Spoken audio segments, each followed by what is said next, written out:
राज्य शासनाला हजारो कोटी रुपयांचा महसूल देणाऱ्या चाकण औद्योगिक वसाहतीमधील काही कंपन्या स्थलांतरित होण्याच्या मार्गावर आहेत. आपल्या सोबत पाहू शकता तुम्ही मागच्या बाजूला की दीक्षा एक्सपोर्ट कंपनी ही चाकण MIDC मधून थोड्या दिवसामध्ये या ठिकाणावरून दुसऱ्या ठिकाणी स्थलांतरित होण्याच्या मार्गावरती आहे. आपल्या सोबत बोलण्यासाठी या कंपनीचे मालक आहेत. काय सांगाल सर, काय परिस्थिती आहे, तुम्ही काय स्थलांतरित होत आहे? समस्यांचे ढीगच्या ढीग नाही म्हणता येणार. खरं तर समस्यांचे डोंगर ह्या चाकणमध्ये उद्योग करताना उभे आहेत आणि हे डोंगर ज्यांनी समस्यांचे हटवायला हवेत त्या लोकांचं, त्या प्रशासनाचं, ह्या सरकारचं आणि ह्या राजकारण्यांचं आमच्या ह्या मागण्यांकडे, आमच्या ह्या समस्यांकडे ते ढुंकूनही बघत नाहीत. पूर्णपणे त्यांनी दुर्लक्ष केलेलं आहे. रस्त्याच्या समस्या आहेत त्या कमिटी काय म्हणून आता ह्या पावसाळ्यामध्ये पडलेले प्रचंड खड्डे ही दुसरी समस्या आहे.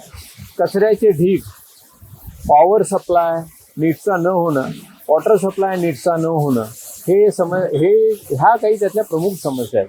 पण ह्याच्या पलीकडे सुद्धा बऱ्याचशा समस्या आहेत की ज्या आमच्या हातात नाही आहेत. उद्योग करण्यामध्ये, उद्योगाच्या आतमध्ये आल्यानंतर ज्या गोष्टी करायच्या त्या आम्ही करतो, पण त्याच्या बाहेर जाऊन सरकार म्हणून ज्या गोष्टी इन्फ्रास्ट्रक्चरच्या, रिसोर्सेसच्या ज्या सरकारने द्यायला हव्यात त्यातला प्रमुख जो काय आहे तो आत्ताचा ट्रॅफिक जामचा इश्यू. आणि खरोखर आम्हाला भीती वाटते की उद्या म्हणजे न घडो, पण सांगता येत नाही, वेळ सांगता येत नाही. एखादा जर का दुर्दैवाने अपघात होणारा कुठे झाला तर त्यांना वेळेमध्ये वैद्यकीय मदत मिळेल, म्हणजे मिळणारच नाही ह्याबद्दल आम्हाला खरं तर खात्रीच आहे. इतकी विदारक परिस्थिती रस्त्यांची, ट्रॅफिक जॅमची आहे. त्याला शॉर्ट टर्ममध्ये काय करता येईल ह्याबद्दल आम्ही वेगवेगळ्या म्हणजे PMRD बरोबर असेल, डिव्हिजनल कमिशन बरोबर असेल, पत्रव्यवहार केलेले आहेत, त्यांच्याबरोबर बैठका घेतलेल्या आहेत. कॉर्पोरेटला सोबत घेऊन वॉर्डन्स तुम्ही अधिकची नेमून तुम्ही खरं तर मॅनिंग केलं पाहिजे. टी जंक्शन असतील, चौक असतील आणि त्या ठिकाणी असणारे जे शोल्डर्स म्हणतो रस्त्याच्या बाजूचे ते सुद्धा योग्य रीतीने वापरले पाहिजेत. चालणाऱ्या पादचाऱ्यांना सुरक्षित वाटेल अशा पद्धतीने तुम्ही त्यांची व्यवस्था केली पाहिजे. पण दुर्दैवाने हे घडत नाही. ह्या गोष्टीकडे यांचं काहीही लक्ष नाही, त्याचा रिव्ह्यू केला जात नाही आणि त्याच्यामुळे आमच्या समस्यांना कोणीही वाली नाही अशी भावना निर्माण झाल्यामुळे आम्ही चाकणमधून स्थलांतरित होण्याचा निर्णय घेतला. आणि हा निर्णय एका रात्रीत नाही घेतला. गेले साधारणतः 14 महिने खरं तर आम्ही अनक्लॉक चाकण म्हणून चळवळ चालवली, मोर्चा PMRDवर काढला, आमचं निवेदन दिलं, आमच्या सगळ्या गोष्टी त्यांच्यासमोर मांडल्या, आश्वासन दिलं गेलं. त्यावेळेस सगळे स्टेक होल्डर्स त्यामध्ये आलेले होते, MIDCचे अधिकारी आले होते, MSCBचे लोक आले होते. पण खरं सांगायचं समस्या सुटल्या नाहीत. जैसे ते आहेत किंवा अजूनही खराब झालेले आम्हाला दिसतात. त्याच्यामुळे इथून जाण्याशिवाय आमच्यासमोर आता पर्याय राहिलेला नाही. तुम्ही इथून जाताय तर नक्की जाणार कुठल्या भागामध्ये, काय सांगाल त्याला? आम्ही बरेचसे पर्याय जे बघितले होते तर त्यातला आम्ही शेवटचा पर्याय म्हणून आम्ही आता खंडाळा MIDC सातारा ह्या ठिकाणी जायचा आम्ही निर्णय घेतलेला आहे. आणि तिथून आम्ही आमचे सगळे जे काही इथून पुढचे जे काही प्लान्स असतील ते आम्ही त्या ठिकाणी राबवायचे असा आम्ही निर्णय घेतलेला आहे. आणि सोसायटी तयार केले तर त्या सोसायटीचे अध्यक्ष म्हणून किंवा चेअरमन म्हणून शंतनू कुलकर्णी साहेब आहेत, मी त्याचा उपाध्यक्ष आहे. आणि आम्ही साधारणतः 20 तरी आम्ही उद्योजक ह्या ठिकाणून आम्ही शिफ्ट होऊ. आणि एकूण खरं सांगायचं तर ह्याच्यामुळे डायरेक्ट इनडायरेक्ट मिळून एक 4-1 हजार लोकांचा तरी रोजगार जो आहे तो इथला चाकणमधला जाईल. आणि एकूण एस्टिमेटेड आहे 1000 कोटीच्या वर आमची वार्षिक उलाढाल असणाऱ्या ह्या सगळ्या कंपन्या आहेत. आणि ज्या स्मॉल स्केल म्हणून SME सेक्टरमध्ये काम करतात तर इतका महसूल किंवा इतकी उलाढाल जी आहे ती इथून गमावण्याची नामुष्की हे एकेकाळी डेट्रॉइट ऑफ ईस्ट म्हणून जे काही समजलं जातं, नावाजलेलं होतं, त्या चाकणवर येऊ शकते. नक्कीच आपल्यासोबत त्या समितीचे, त्या सोसायटीचे चेअरमन आहेत शंतनू कुलकर्णी. काय सांगाल सर आपण? पहिली गोष्ट म्हणजे लोकांचा जो काही अप्रोच माझ्याकडे होता की आपल्याला यातनं बाहेर पडायला लागणार आहे. कारण का तर ती लोक सगळी कंटाळली, प्रत्येकजण आपापल्या परीनं त्यांची लढाई लढत असतो. कारण स्मॉल स्केल जे MSME आपण म्हणतो त्यांचा जीव आधी छोटा असतो, त्यांच्याकडे त्यांचे प्रॉब्लेम एवढे जास्ती असतात की बाकीचे प्रॉब्लेम त्यांना हँडल करणं फार अवघड होतं. त्यातून येणाऱ्या समस्या म्हणजे जे काही इथं अति विदारक परिस्थिती आहे, रोडचे प्रॉब्लेम आहेत, MSCB आहे, जागा मिळत नाहीत, शासनाशी ते वारंवार बोलतात. खरं त्या पद्धतीनं काही या ना त्या कारणानं त्यांना उत्तरं दिली जातात. मग करायचं काय? बरं, कस्टमर म्हणतोय मी तुम्हाला काम देतो, खरं काम करू शकत नाही.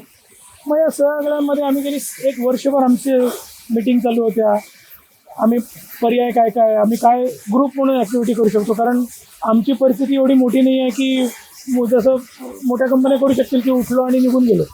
आम्ही पर्याय व्यवस्था आम्ही आमच्या आवाक्यात काय आहे हे बघता बघता आम्हाला असं जाणवलं की पुण्याच्या जवळ एक खंडाळा भाग आहे जो साताऱ्याच्या बाजूला आहे, तिथं आपलं काहीतरी होऊ शकतं.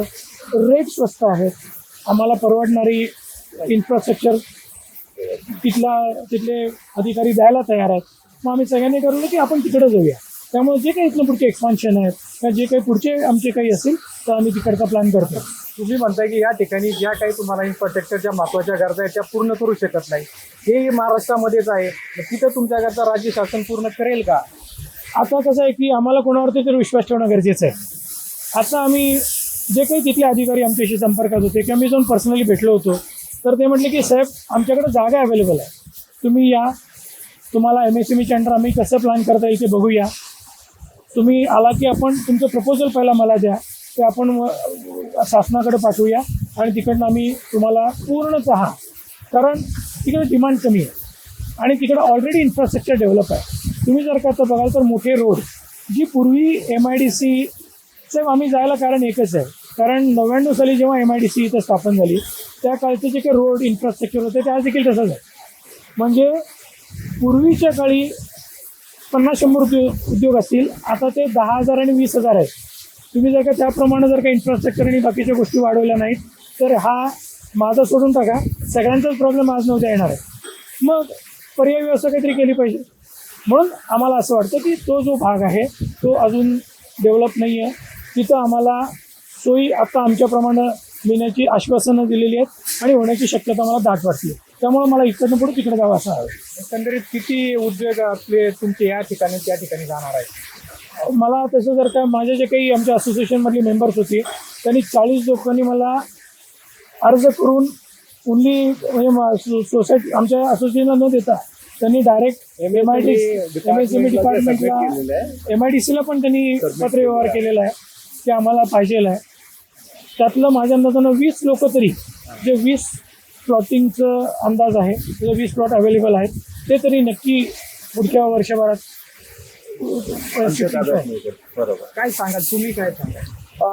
म्हणजे आता ह्याचं उत्तर अगदी थोडक्यात मी पण देऊ इच्छितो. खंडाळा MIDC मध्ये इन्फ्रास्ट्रक्चर तयार आहे. चाकणमध्ये जे इन्फ्रास्ट्रक्चर आम्हाला 2000 साली दिसायचं तसं तिकडे असल्यामुळे इथल्या ज्या आज समस्या आहेत त्या समस्या तिकडे नक्कीच भेडसावणार नाहीत. आम्ही स्वतः त्या ठिकाणी खरं तर बऱ्याच वेळेस आम्ही भेटी दिलेल्या आहेत. त्या ठिकाणी असणारे सध्याची उद्योगधंदे आहेत त्यांच्याशी आम्ही बोललेलो आहे आणि त्याच्यानंतर आम्हाला खात्री आहे पाणी, इलेक्ट्रिसिटी असणारं त्यांचं पॉवर स्टेशन या सगळ्या गोष्टी आम्ही बघितल्या. त्यामुळे आम्हाला जे काही सोल्युशन हवं आहे ते सोल्युशन आम्हाला मिळेल याची आम्हाला खात्री आहे. नक्कीच उद्योजकांच्या भावना चाकण MIDC मधून इतर ठिकाणी स्थलांतरित होण्याच्या अगदी पक्क्या झालेल्या आहेत. या स्थलांतर कंपन्यांमुळे मोठ्या प्रमाणामध्ये राज्य शासनाचा तब्बल 1000 कोटी रुपयांचा निधी या ठिकाणी ठप्प होणार आहे. केंद्र सरकारने किंवा राज्य सरकारने याची तातडीने दखल घेऊन यावरती कारवाई करण्याची गरज निर्माण झालेली आहे. LS मराठीसाठी चंद्रकांत मांडेकर, चाकण, पुणे.